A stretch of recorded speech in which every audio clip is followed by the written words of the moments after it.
আসসালামু আলাইকুম। আমার চ্যানেলে সবাইকে স্বাগতম। আজকে আমি আপনাদের জন্য একটি নতুন রেসিপি নিয়ে চলে আসছি। তিলের পিঠা, নারকেল দিয়ে তিলের পিঠা। যারা আমার চ্যানেলে নতুন আসছেন তারা চ্যানেলটিকে সাবস্ক্রাইব করে নেবেন, ভালো লাগলে লাইক করবেন। প্রথমে আমরা নিয়ে নেব তিলের সাথে কিছু মুড়ি মিক্স করে এগুলোকে গুঁড়ো করে নেব একটি মিক্সারের সাহায্যে। তিল তেল জাতীয় জিনিস, তাই এগুলোর সাথে শুকনো জিনিস মিক্স করতে হবে যেন ব্লান্ডারে আটকে না যায়। দেখুন, এরকম একটি গুঁড়ো তৈরি করে নেব। এবার চুলাতে একটি কড়াই বসিয়ে কড়াইতে নারকেল দিয়ে নারকেলগুলোকে খুব ভালোভাবে লাল করে ভেজে নেব। অল্প আঁচে ভাজতে হবে যেন নারকেলগুলো কালো না হয়ে যায়। এবার এতে আমি দিয়ে দিব গুড়, আপনারা চিনিও ব্যবহার করতে পারেন। দিয়ে দিব পরিমাণ মতো তিলের গুঁড়া। দুটোকে খুব ভালোভাবে মিক্স করে নেব। তিলটাকে খুব ভালোভাবে সিদ্ধ করে নিতে হবে যেমন কাঁচা ভাবটা না থাকে। কিছুক্ষণ লাড়ানোর পরে এতে দিয়ে দিব হালকা পরিমাণ পানি যেন খুব ভালোভাবে সিদ্ধ হয় এবং খেতে অনেকটা টেস্ট লাগে।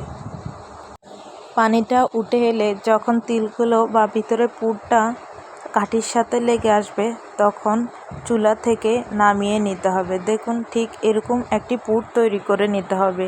বেশি আগুনে ভাজতে যাবেন না, তাহলে এটি পুড়ে যাবে, তিতো লাগবে, খেতে টেস্ট থাকবে না। এবার আমরা চালের গুঁড়া দিয়ে আটা তৈরি করে নিব। আমরা সাধারণত যেভাবে রুটি বানাই সেই রুটি দিয়ে আজকে এই পিঠাগুলো তৈরি করে নিব।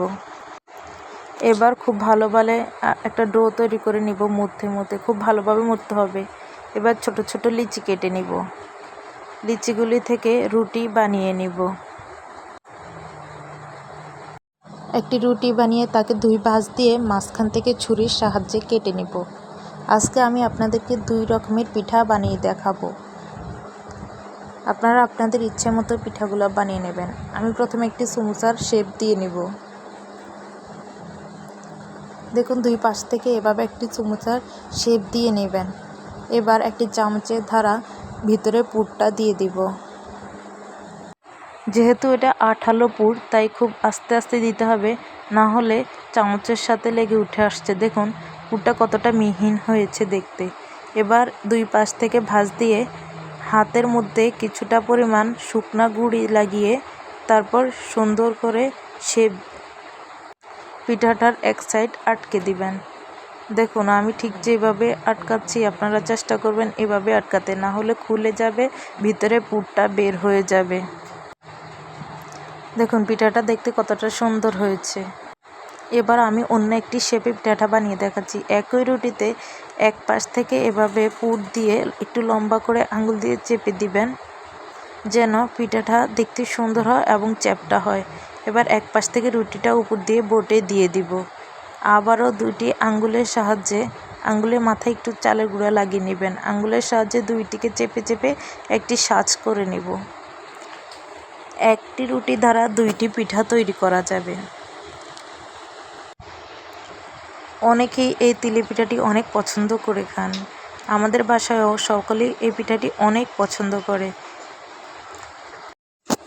আমি আবারও বলবো, যারা আমার চ্যানেলে নতুন ভিডিওটি প্রথম দেখতেছেন তারা প্লিজ চ্যানেলটিকে সাবস্ক্রাইব করে নিন এবং পিঠাটি বানিয়ে বাসায় খেয়ে দেখবেন কেমন লাগে। যারা নতুন কখনো খাননি তারা প্লিজ কমেন্ট করে জানাবেন। আর যারা আগেও এই পিঠাটি খেয়েছেন, বানাতে পারেন বা পারফেক্টভাবে কিভাবে বানাবেন, যদি আমার ভিডিওটি দেখে উপকৃত হন তাহলে অবশ্যই কমেন্ট করে জানাবেন। এবার একটি ছুরির সাহায্যে দুইটি দিক থেকে দুইটা পিঠাকে কেটে আলাদা করে নিব। পিঠাটি দেখতে যতটা সহজ, বানাতেও ততটাই সহজ, খেতে সেরকমই স্বাদ বা সকলেরই মনোরোচক একটি নাস্তা। খুব সহজেই আমরা বানিয়ে ফেলতে পারি, খুবই অল্প খরচে এই নাস্তাটি বানানো যায়। এরকম আরও মজার মজার পিঠা, নাস্তা বা রান্না যে কোনো রেসিপি দেখতে আমার চ্যানেলটিতে ঘুরে আসুন। এবার আমরা পিঠাগুলোকে ভেজে নিব। আমি একটি কড়াই বসিয়ে কড়াইতে একটি একটি করে পিঠাগুলোকে দিয়ে দিব যেন ভেঙে না যায়। খুব অল্প আছে পিঠাগুলো ভাজতে হবে, না হলে পুড়ে যাবে। আপনারা চাইলে এই পিঠাগুলো তেলেও খেতে পারেন, তেলে ভেজেও খেতে পারেন।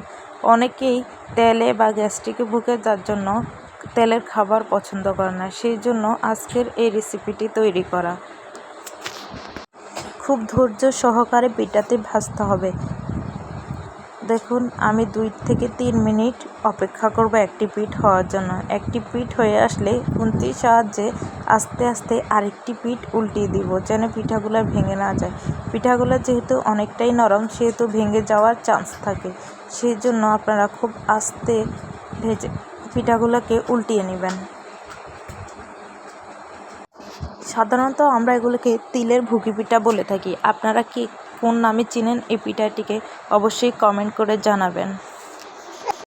বাসায় মেহমান আসলে এই পিঠাটি সকালে বা বিকালের নাস্তা হিসেবে তাদেরকে তৈরি করে গরম গরম পরিবেশন করতে পারেন। 2টি পিঠ হয়ে আসলে পিঠাগুলোকে উঠিয়ে নেব। এবার আমি আরেকটি পিঠা ভেজে আপনাদেরকে দেখাবো। দেখুন এই পিঠাগুলো দেখতে অনেকটা সুন্দর হয়েছে, দেখতে অনেকটাই সমোসার মতো, খেতেও অনেকটা মজা। একটা পিঠ হলে এই পিঠাগুলো আরেকটা পিঠ উল্টিয়ে নেব। দেখুন এরকম একটা ব্রাউন কালার করে পিঠাগুলোকে ভেজে নেবেন। খুব সুন্দর তৈরি হয়ে গেল তিলের ভুগি পিঠা। পিঠাগুলো দেখতে যতটা সুন্দর, খেতে ততটাই মুখরোচক। দেখুন খুব সহজে বানিয়ে ফেললাম আমি এই ভুগি পিঠাগুলো। আমি আবারও আপনাদেরকে বলবো, যারা আমার চ্যানেলে নতুন তারা চ্যানেলটিকে সাবস্ক্রাইব করে রাখবেন। আর এতক্ষণ আমার পাশে থেকে সম্পূর্ণ ভিডিওটি দেখার জন্য আপনাদের সবাইকে ধন্যবাদ। পরবর্তী ভিডিওর জন্য অপেক্ষা করুন। ভালো লাগলে লাইক করবেন, কমেন্ট করে জানাবেন কেমন হয়েছে। আল্লাহ হাফেজ, ভালো থাকবেন। আসসালামু আলাইকুম।